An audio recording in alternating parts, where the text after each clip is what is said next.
Howdy, Ags. AP, Corey from the Tailgate. We talk Aggie football every day. Today's episode brought to you by Frida Custom Homes. Building Aggie dreams. Visit their website at fridahomes.com. Take a look at some of their stuff. Corey, what's going on, brother? Not much, buddy. Just getting over the draft. Ooh, that's what we're going to talk about today. A lot of NFL draft. Where did the Aggies end up? Who's in the best situation? Which NFL teams did well? Which ones not so much? But let's start with a little bit of news and notes. So the baseball team continues to roll, takes 2 out of 3 from Vandy. It seems like it's the same script every week. Great pitching performance by Detmer and Polish in game 1. Just lose game 2, like it doesn't matter. And then come out and bring the bats out on Sunday, or in this case on Saturday in game 3, and go ahead and take 2 out of 3. What do you think, Corey? It's impressive, man. The guys were winning. This is a series I was worried about. Vanderbilt's historically good. They usually have our number. Another top 25 opponent. Yeah, I mean, it's impressive. We should keep moving up the rankings. Regionals looking better and better every time, we win a series. True that. They've really turned the ship around since the beginning of the season. So they have stabilized it, and it looks like they found they found sort of their little pattern there. So, a regional's looking like a real possibility at this point. And, hopefully that's the case, because it'd be great to have that environment back in Bluebell Park. There are a lot of good teams in Texas this year. I don't know if you noticed. Texas State was ranked top 25, Dallas Baptist, Texas A&M. I mean, there's a lot of good baseball. So, hey, baseball's back in Texas. Yeah. All right, let's go to football, man. And pretty interesting draft, I thought, starting Thursday night, going Friday for 2 rounds, and then a long part of the day on Saturday there. Let's start out with the Aggies, obviously here. First impressions from where folks landed. How the Aggies did in the draft in general. Corey, go ahead. I don't understand how the Aggies had one of the best defenses in the nation last year. They lose their entire defensive line, which was one of the most dominant defensive lines in the nation. And how many of those guys got drafted from that defensive line? Like 1 or 2? 2. So, that's just – it gives you hope. If you're optimistic all this talent we have coming back and all these freshmen that we're going to be really strong defensively next year. But at the same time, I don't understand how they don't get anybody drafted. I understand the combine numbers killed them, supposedly, but not even the 7th round. Look, I'm hearing a lot of different things with regards to Weidemeyer and sort of where, and you could see it at some time during the season too, but it seems like he was at a point where he just kind of we're gonna mail this one in a little bit this past season. I think his head got a little bit too big at one point. However, I'm amazed at the fact that they didn't take the time and prepare for the combine and get ready for the pro day and make sure that those times and testing numbers were going to be there. And that's not just Weidemeyer, right? That's on Spiller as well. Even Leal to a certain extent. Those guys should have been doing everything they can to get there. And I don't know if that's just what it is, or if it's that they didn't get great advice in going into that process. But at the end of the day, there's a problem when you go from consistently every year from having guys that everybody says are going to be drafted higher and they end up slipping every year. To me, that's a problem. It is. The only consistent player that we had, it seems like, was Myles Garrett that year, where they were saying, hey, he's a top pick, and he stayed up there. Even Kenyon Green dropped up and down the draft board this year. When we were watching it, we weren't sure he was going to be a first-round pick. But yeah, it's just, I hope that as the seasons go forward into next year and the year after, that the athleticism that's on this team starts to come through in a way that allows them to stay where they're at, right? Like really start pushing those multiple first round, multiple second round, multiple third round type situations, right? And I'm not talking about Georgia getting 15 guys drafted because I think that's ridiculous. right. But I am talking about consistently having guys at the top of the draft, multiple guys at the top of the draft,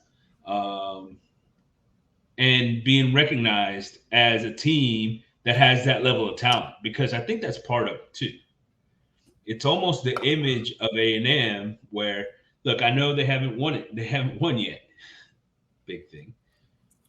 Right? But I think it's the problem of that image of they haven't won anything yet. And so a lot of these players get downgraded for that purpose, I think. Well, you say that, and then you have a team like LSU that didn't win but, 4 games last year, 6 games? I don't even know what they won last year. But They had 10 players. 3 years ago, they won a national championship. 3 years ago. And they had players get drafted off that team. They had Burrow, you name it. They got everybody drafted. This past year, they had 10 players. They had 10 players get drafted. Stingley, that just got drafted off that team. Okay, that's 1. And they had 9 other players too. Mm-hmm. They had 10 players get drafted. We had 4. Yeah, I mean isn't that crazy they had though? 10. LSU won 5 games this past year, 6, and they had 10 players drafted.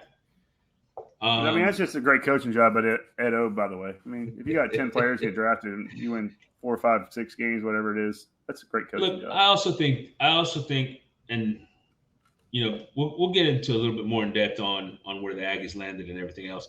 But I think, and this was my overall takeaway from this weekend,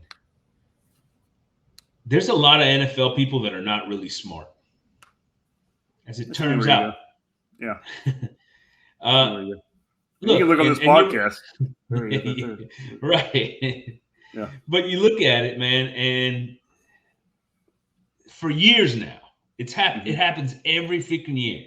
They go and they take a player that comes out and does great things at the combine, and they super hype the guy, and they move him way up the charts, and he has no productivity on the field.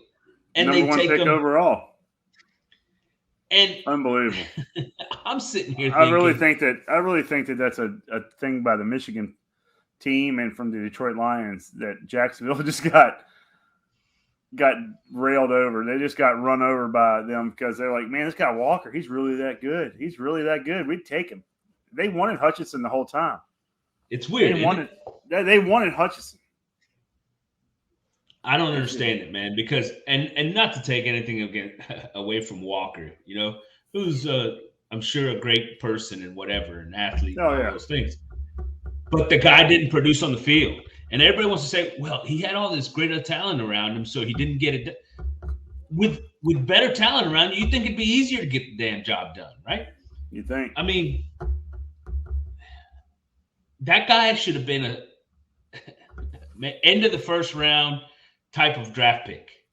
You know, his productivity, he in his career, he basically had the numbers that DeMarvin Leal had this past year in 3 years, and he got picked number 1 overall. Right.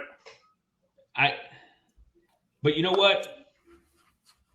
They're going to go over there, and his numbers are not going to be good. His productivity is not going to be good in the NFL. The Jaguars are going to be at the top of the draft again next year. And everybody's going to be wondering, well, what happened? What happened? I wonder what happened. Yeah. I don't know. It's maybe the fact that you passed on the most productive player in college football for the least productive player in college football. I don't know. So, all right. I'm also surprised by this. I'm surprised by the fact that a guy as productive, as much of an emotional leader, as much of a defensive leader, heart and soul, you know, just everything for this team as Leon O'Neal was the last year and probably the last couple of years. and he does not get drafted. And I saw names get called that haven't sniffed SEC level of play ever in their lives. Oh yeah, playing against high school kids all day. Yeah, and we're sitting here talking about those guys getting drafted ahead of a guy with productive seasons in the SEC at one of the best defenses in the SEC. Yep. How does that get explained? You got me, buddy. I don't know. You look at the list. Teams. There's a player from Lenoir-Rhyne that got drafted. I'm sure he would have been a good Aggie. Valdosta State. I can't even say it. Valdosta State. Where do these things? Ochuda Baptist. Northwest Missouri State. Fayetteville State. Yale. The Yale team's pretty strong. I played at a 3A high school. I played at a 3A high school in Texas and played against better competition than some of these guys in college. That's what I'm saying. You look at this Sanford, Fordham, Southern, Chattanooga, Southern University. Montana State had 2. The New England Patriots drafted somebody in the first round from where? The New England Patriots drafted was that wide receiver? Was that wide receiver, or what position was he? The offensive lineman. Oh yeah, from Chattanooga. Yeah, Chattanooga. That's what I'm saying. In the first round, Cole Strange. Hey, you can't go against the Patriots drafting. They've always drafted some weird shit. Because which one of their first round draft picks has hit in the last 5 years? Think about it. Not a one. Who are they? I don't even know who. Except for Mac Jones, of course. Except for Mac Jones. There you go. There's that one. Yeah. All right. So look, I'm pissed about the Leon O'Neal thing. Let's go through this though. Kenyon ends up with the Texans. What do you think? Team sucks. It's a terrible organization. He's not going to get any. He's got a coach there that's more defensive minded than anything. I hope he learned what he learned at A&M, and he can stay there and they get better coaching. I don't see it being I don't think it's a good situation for anybody there. I think it helps the Texans out in the offensive line. The Texans should have got one of the quarterbacks, I think. Their quarterback position sucks. I guess they're going with that kid they had last year. Yeah, and look, I understand for them it's a multi-year rebuild kind of situation. They know that they're not going to be – might as well let the kid from Stanford – play it out another year, see what he does. Maybe, but they got to put a lot more pieces around that guy for him to have any opportunity to be successful. Yeah. But Lovie Smith's the coach, right? Right. Lovie Smith's the coach. And you know what he's going to do? He's going to play defense. He's going to run the ball, right? He's going to be very conservative. Who do they run the ball? Who's their running back? They probably should have drafted a running back higher. I agree.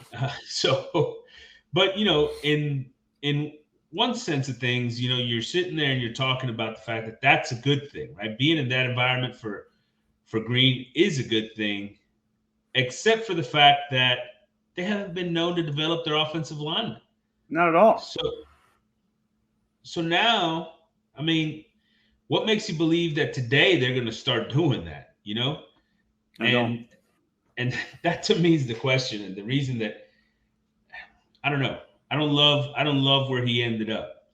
He's going to. I would have rather him been a Cowboy. I'd rather him go to the Cowboys. I'm not a Cowboy fan, but I'd rather him go to the Cowboys because they have more of a history of developing young, talented offensive linemen. Yeah, and here's the thing. Overall, I think the Texans did some decent things. The Stingley thing. I think Stingley is the best cornerback in this draft, so I don't mind that. Kenyon Green adds to that mix there to be able to improve that team for sure.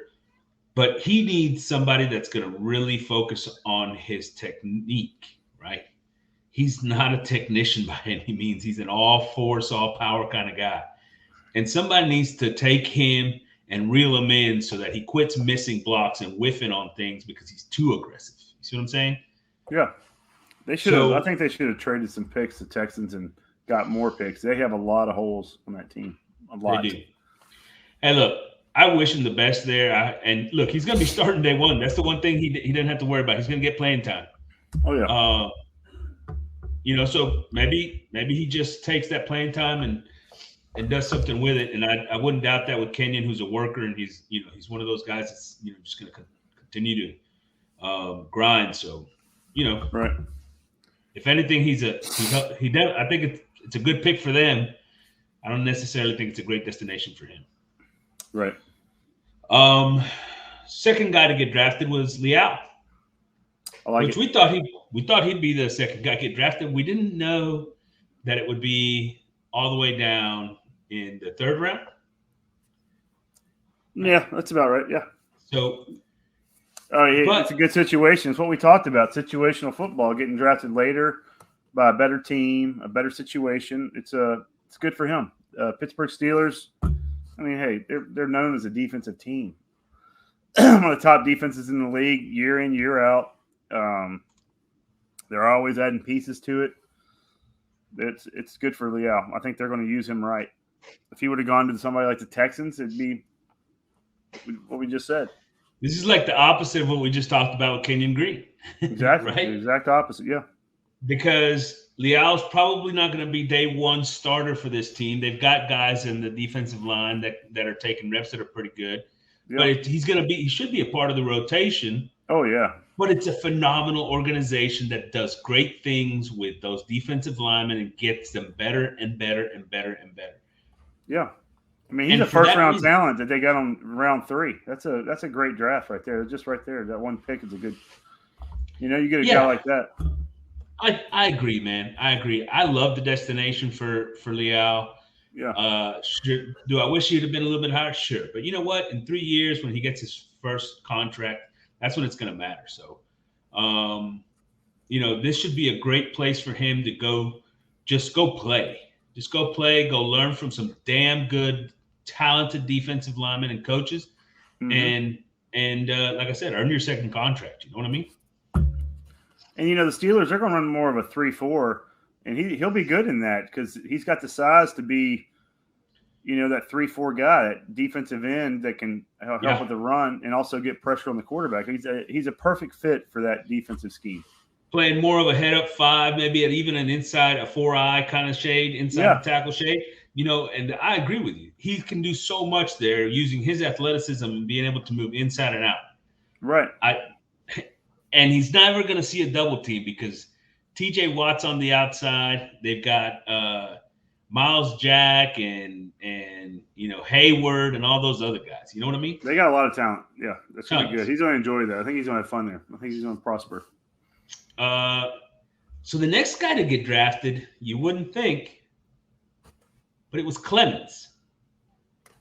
Yeah. And Clemens goes to the Jets. What do you think about this landing spot?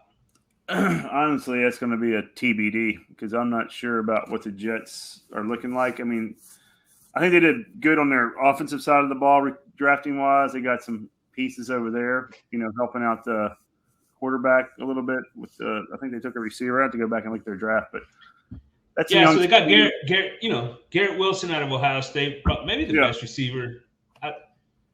I think the best receiver in this draft was Jamison Williams. If he hadn't been hurt, I think he'd have been the first receiver taken in this draft. I can't believe Mechie fell so much. I guess that injury just killed Mechie. He didn't even get drafted, did he? He get drafted? He got drafted. He was a third rounder, I think, but he fell quite a bit. Third or fourth. Mechie was a third rounder? Or fourth. I got to look at it. I thought he was way down there. Either way, I can't believe. Yeah, some of the players, I don't know. I was surprised that guy didn't really get the respect that I thought he deserved for what he did at Alabama year in, year out over the last few years. He was never their number one, but I mean, you can't argue with the fact that the guys that were ahead of him were pretty special, Right. Going back to Michael Clemens and the New York Jets, right? They get him in the fourth round, or somewhat early in the first half of the fourth round. That's a team that all of a sudden has put up and put together a class with, what they think is a shutdown corner, number one wide receiver, a stud defensive end who was probably considered by many to be a top 10 guy, and Jermaine Johnson out of Florida State, right? Mm-hmm. Big time production. Brees Hall, who a lot of people had as the number one running back. All these players, that's four right there that I just named, are starters on this Jets team out of this one draft. It's a good draft. It's a good draft. And they got Clemens here. I mean, and then they had Clemens. I mean, they got some talent. They had a good draft, and historically, they don't have a good draft, and they did this year. They got a lot of pieces that, like you just said, are going to get playing time early, which is not always a good sign that you get a bunch of rookies starting. And look, these guys needed help up front. Clemens is going to have an opportunity to get in the mix if he can produce, right? Yeah, it depends on where they play him. They're going to play him a 4-3. Are they going to play him as a DN? They're going to play him as a linebacker. I mean, he's not a coverage linebacker by any means. He's going to have problems there. He's going to have to get down on the ground. He's probably going to have to put some weight on a little bit. He could. He could have to put some weight on, Yep. But if not, you sit him up. You stand him up outside and you let him go. Right. You know what I mean? Yeah. The next draft pick for the Aggies was Spiller, who by the way, you called it. You said LA Chargers. LA Chargers. We're listening. No, they must be watching the cast. I don't know what's going on. So I thought he was a good fit there. I just think it's a good for him and good for them. He's a multi-use back. He can do both. Catch, run. They like to use their backs a lot. And, I mean, they're very productive. Their backs are always productive. Doesn't matter who you plug in there, they're productive. And look, I thought he lasted too long. I thought he lasted too long for sure, but I love the landing spot, right? Oh, absolutely. Eckler is a great back in front of him, but he's always hurt. And I think Spiller's from day one is the number 2 in that group, right? I think he's going to be right there. I think Jackson was their second back last year, Justin Jackson or whatever his name was, but he had one great game. Jackson did. But other than that, Eckler was out. Yeah, so I mean, look, like you said, they can use him in the passing game, getting the ball out of the backfield, throwing the ball a little bit. I think he does have to improve his blocking because that'll get him on the field more, right? Well, the Chargers are in win now mode. They're in win now, because they got a good to great offensive line. They got weapons at receiver, good to great quarterback, good running game. Defense is getting better. So they're in that where they need to win now. Yeah, and they took some pieces in the draft there that reflect that, right? Their first round pick is an offensive guard, so they know they're trying to fill those last little few pieces. I think that should be your draft every year. Should be take an offensive lineman in the first round or two, because you can't if you don't have that inside. If you don't work inside out, you're going to be where the Houston Texans are right now. You got to constantly be taking those offensive linemen. All right, so that's the last guy that got drafted for the Aggies. But let's talk about where some of the other guys ended up real quick. All right, so O'Neal signs with the San Francisco 49ers. Peavy signed with the Titans. Hansford signed with the Cowboys. And Johnson signed with the Steelers. Love it. Love that pick to Johnson. That's a good one for him. 100%, right? So I think that's great for him. He's going to have to learn more of a – he's going to be more of a TJ Watt type. He's not going to be a get out there and knocking down passes. How good of a situation would that be for him if he can go line up opposite TJ Watt on the outside where he's going to get, like half the attention of anybody else, right? He's got so much speed and quickness to get around that. I mean, Steelers had a good draft then. Not even a draft; they just signed him as a free agent. It's good. Look, I said it the other day, right? I mean, why wouldn't you take a shot on a guy that can go get to the quarterback, even as a situational pass rusher in the 7th round? Why not? Take that guy, let him. You stick him out there on the 3rd downs, and let him just go. That's what I would do. Now, Peavy, I don't see Peavy playing a whole lot in Tennessee. Leon, that's a good organization. I like what the 49ers are doing. I think they have a way of getting the most out of what they get. Their talent, you're just like, who the hell is this guy? And And he seems like one of their kind of guys as far as those Mm-hmm. guys they like playing in the secondary and stuff like that. I mean, Yeah. I think that's a really good landing spot for Leon. Like I said, I have no idea how he doesn't get drafted, but I think it's a really good landing spot for him there in San Francisco, and eventually he'll get some playing time. Hansford at Dallas, I don't know if he's going to see the field a whole lot there either, just because. With him, I'm wondering whether he's not. I mean, hopefully he can stick with the organization a little bit, practice squad, maybe in a couple of years. Yeah. I guess the one good thing about Dallas is they're not very deep at linebacker, right? I mean, they got Micah and Van Der Esch is still there, but you take those two guys out and they're sort of thin at the area. So maybe his athleticism keeps him on the roster. The ability to play special teams or something. But otherwise, he's going to be a practice squad guy, right? Right. Kind of like, and Peavy's probably in the same boat in that sense. I think so. So unfortunately, those guys ended up where they are. What'd you say Watermeyer went? Bills?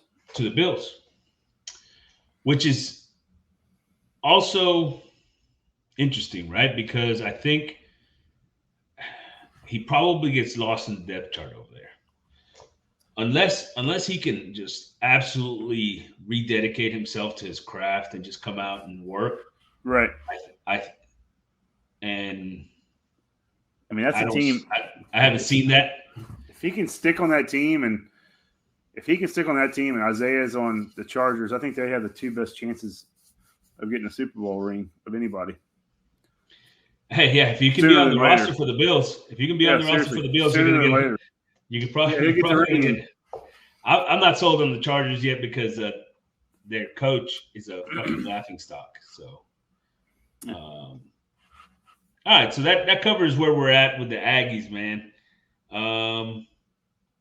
Let's go draft overall, Corey. All right, go ahead. Let's start off with the good side. And I don't know. You give me a team. Tell me which are the teams that you just thought had a really good draft overall. The Jets. I mean, what you were saying about the Jets, that's very impressive. You get 4 to 5 starters out of a draft. I mean, it says a lot about what you had beforehand, but at the same time, it's a good draft. I mean, Breece Hall, I really like him a lot at running back. He's probably the top running back. Like you said, Wilson at wide receiver, one of the top wide receivers out there. I mean, they just had players everywhere that are going to contribute right away. It's probably they had a great one. I mean, like I said, I think Detroit finagled Hutchinson. If they didn't get him in the first or the second pick, I don't know who they would have gone with. I don't think they would have taken Walker, to be honest with you. They were leaning more, I think, towards getting Hutchinson or trading out because they got it. Those two are phenomenal. And you're right. Who were the Lions going to – I mean, were they going to go for a safety? Were they going to go for an offensive tackle? I mean, they didn't really need an offensive tackle. Or gone with Thibodeau, maybe. And there's a lot of teams that I don't understand their draft because I don't think this was a great quarterback draft by any means, and it shows on the draft itself. But teams that needed quarterbacks that didn't get a quarterback, like Seattle, needed a quarterback. So before we go there, because I do have an opinion on that. I agree with you. The Jets and the Lions, great. The Lions. Hutchinson and Williams. Right. So, probably the best player in the draft overall in Hutchinson and the best receiver in the draft in Williams. I think that's, to be able to pull that off, I think is a coup on their part that the Jacksonville Jaguars allowed them to do, right? Oh, yeah. And these two guys, by the way, are going to build this team the way they like to build it. That toughness and mentality of a former Aggie and Dan Campbell sitting over there, right? And they drafted other players in that mold too. Pascal, the guard, the defensive end out of Kentucky, right? Kirby Joseph, the safety out of Illinois. Those are all guys that sort of fit into that mold. They're looking for a type of player. They want those tough, get after your butt kind of guys. And dude, I wouldn't be surprised if this team, I don't know if they make the playoffs, but is in competition with for the playoffs in the last couple of weeks of the season. Whoa. Pump your brakes, buddy. Pump them. I got you. Whoa. Feel you talking about Detroit? You talking about Detroit, right? Detroit. And look, wearing the colors, baby. Wearing the colors. Yeah. A team you didn't mention, the Eagles. Right. And I'm going to tell you what. Obviously, if you only look at draft picks, you don't see that they also added A.J. Brown. Right. This team needed a receiver, a big-time, big-body receiver to help Jalen Hurts, right? To also help with Smith getting open a little bit easier, right? This guy, I think this guy's going to be so good for this team because you can let Jalen Hurts just give him the ball basically and let him go make plays. I love that. I'm not sold on Jalen Hurts, so I understand AJ Brown. I think he's a great receiver, a good addition to damn near any team. I'm not sold on Jalen Hurts getting him the ball. Well, the one thing I'll say about Jalen Hurts is this. That guy is going to be the most professional, hardest working cat in that building. And for that reason alone, I think he's going to get it done. They were a playoff team last year. They're a playoff team this year. They also got Jordan Davis, by the way, in the first round. Love that. Love it. Like that. That dude is a monster. Yeah. So to me, and they drafted for the future Nakobe Dean, who's had all the injury concerns that forced him to drop for so far. That's a great pick too. Right? They end up getting him in the third round. It's unbelievable that you get a talent like that who everybody thought was the best linebacker in the country in the third round. Super, super productive. So I really like what the Eagles did. And I think they're a playoff team again in 2022, by the way. I'm giving a lot of playoff predictions today. Bad ones. Just bad playoff predictions, yeah. All right, Detroit, come on now, Detroit. I said Detroit would be in competition for a spot within the last 2 weeks of the season. I didn't say they were going to make it. Okay. So those were some of my best drafts. All right, let's go to the other side of this, man. How about some of those drafts that you were just like, what the? A lot of teams. Like I was saying, Seattle, I understand why they didn't take a flyer on any of the top quarterbacks at all. Willis was out there. They were talking about him being such a great – they need somebody. Seattle's got a guy they like. Seattle is ready to go to battle with the guy they have under center right now. Who? Drew Lock. Oh, my gosh. Are you serious? I'm not saying I agree with it. I'm just saying that they are. Well, they have to be because they have to be ready to go to battle with. That's all they got, unless they're thinking about trading for Baker Mayfield or Jimmy Garoppolo or who's that backup in Green Bay? Love. Yeah, unless they try to get him there's a lot of teams with two quarterbacks that could. There's a lot of guys still out there, by the way, but I think they're going to run it back with Drew Lock, and here's my reasoning why. I think that they're going to 2022 is going to be a throwaway for the Seattle Seahawks. Yeah. That's what I think. I think they're saying, hey, the heck with it. We're going to run it back. We've built up some assets for next year's draft as well. We'll get one more draft's worth of players in here, and we're ready to go. That's my thought process. Well, that's the only thing. I just looked at teams that needed big needs, always a quarterback. If you don't have the quarterback, you don't have the team of the future, right? See, that's where I disagree with you. I think you have to build your team from the inside out. I don't think I think Houston did right by not drafting a quarterback because they need help everywhere. They need to go and work from the inside out. I think you need to work on your offenses and defensive lines first. I think there's too many position players like wide receiver, running backs you can pluck those in. You look at bad teams, they get players every year that contribute and you don't know who the hell they are. Look at bad teams. Bad teams like the Jets who drafted a quarterback like 3 times in the first round and stuck him on a horrible team. right? A Right. horrible team which they never added talent to because they were drafting quarterbacks every year. No, I agree. But I'm saying I don't think Seattle was that horrible team until they got rid of Russell Wilson, right? Yeah, but think about that, right? I mean, with them and Russell there, all their money was going to Russell. Right. All their money was going to Russell, and so all of a sudden, he's surprised why they can't pay the offensive line. He's surprised why the defense starts getting worse. But they have talent. They have outside talent. They have Metcalf. They have what's the other kid's name from Kansas? Lockett. Lockett. I mean, at wide receiver, they had some talent, of course. I mean, you think Drew Lock's gonna be able to get them the ball consistently? Well, with that offensive line. Well, and so that's going to be the other part of the question, right? They drafted an offensive tackle with their first pick. I like that pick. I like that pick a lot. The Cross out of Mississippi State, they got a tackle again in the third round, early in the third round out of Washington State that people think has got some tools, needs some developing, right? But if they can start putting some of these pieces on that offense around the quarterback, they brought in the Michigan State running back Kenneth Walker, right? I mean, they want to go back to that old school Seattle offense where they're handing the ball off in the eye and letting those guys pound with some play action over the top, play defense on the other end, right? Well, they had the Legion of Boom back there when they did that. The Legion of Boom.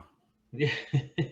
Well, and to that nature, then they went out and drafted some cornerbacks. As a matter of fact, the kid out of Cincinnati, who by the way was the Thorpe Award winner for the best defensive back in the country, not his teammate that got drafted third overall, him, right?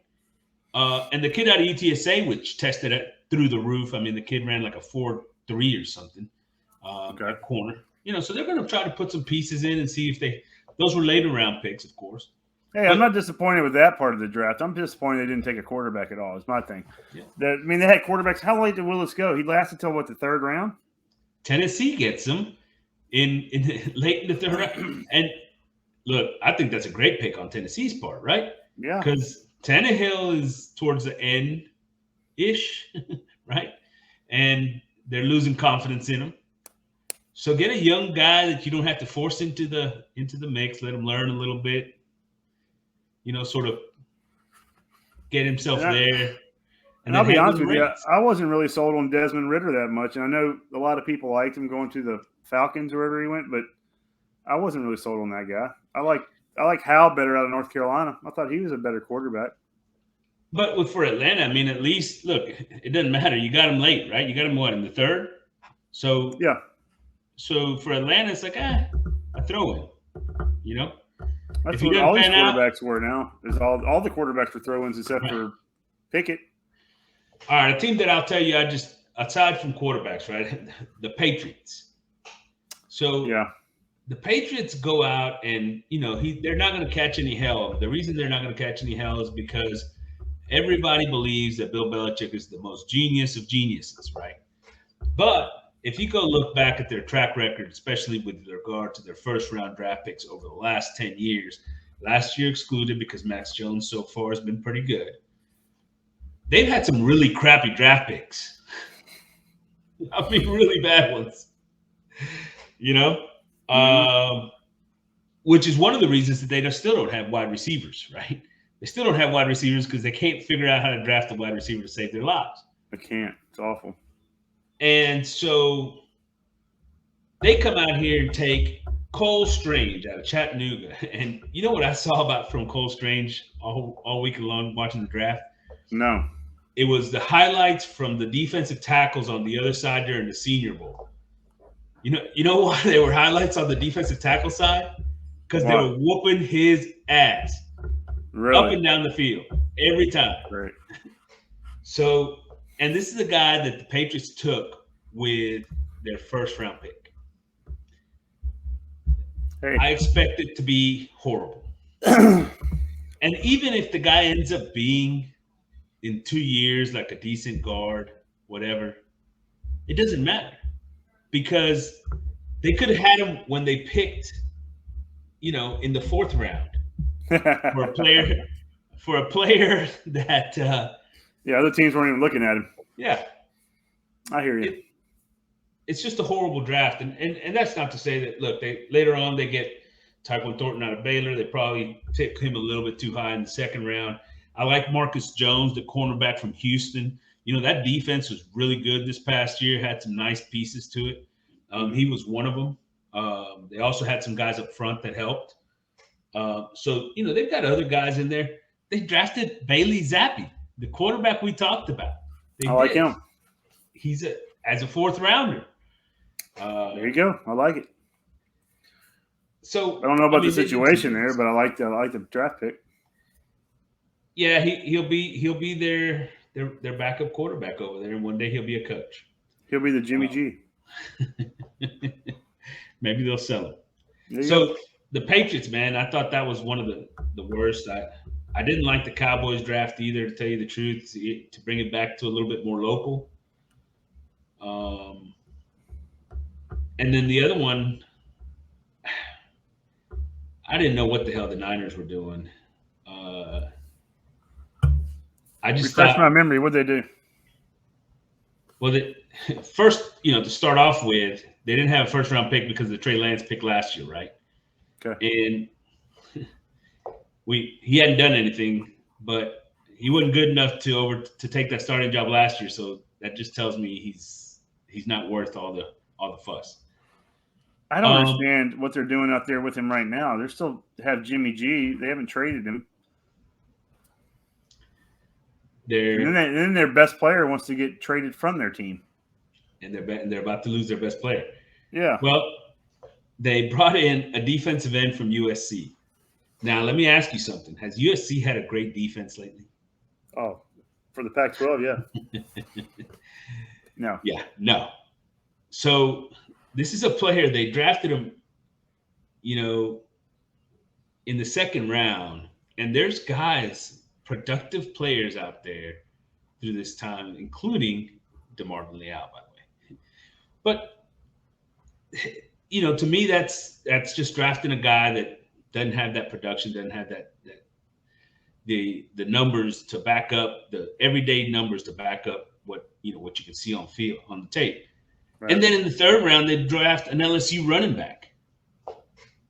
What LSU running back did anything last year? I mean, I can't believe LSU had 10 players get drafted. I mean, Stingley, yeah, I understand that one, but come on. 10 players from LSU got drafted. That offensive line was horrible last year, and I think they had 2 or 3 offensive linemen drafted. It kills me. So I don't get it. And that's part of San Francisco's draft. It's one stat that kills me. They throw it out there every year. Is the Big 12. How many players went in the first round in the Big 12 this year? None. How many players at the University of Texas have get drafted this year? None. How does that happen? What does that say? Well, I mean, I'm just saying. I'm just looking through this. I'm looking. The Big 12 had 25 players overall get drafted, and Oklahoma had 7 of those. They're about to leave for the SEC. So let's go down to 18 players. All right, we got. Real quick, the SEC had 65. Go ahead. I was going to say something about that because that to me though goes back to the stupidity of the NFL, leaders, because they just follow what everybody else does. If everybody else is going to draft SEC players every time, they're going to do the same thing. I mean, is the SEC that much better than everybody else? They're going to draft as many Georgia players as they possibly can because everybody else is. They drafted Georgia players that didn't even start on that team. I mean, they probably drafted their punter. They did draft their punter. Well, there you go. I mean, I'm just saying, dude, it's one of those over exaggerations, and those teams that have all those guys like that, I think this group of draft picks is going to underperform because they were better as a unit than they will be as individuals. Yeah. What we're talking about is going to happen with A&M pretty soon. We're going to be saying A&M 15 players drafted in the NFL draft. That'd be a good thing because that means they won. I'm just saying it's going to happen.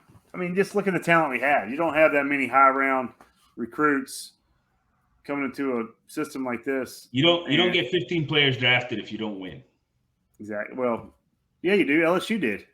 LSU had 10. They had 10. And they won it 3 years ago, so. Oh, well. Shit. All right, questions for the tailgate brought to you by Rawson Distributing, assistant Aggies with all their drilling needs. All right, way too early 2023 draft predictions for the Aggies, man. Oh, man. Anias, Achane, defensively.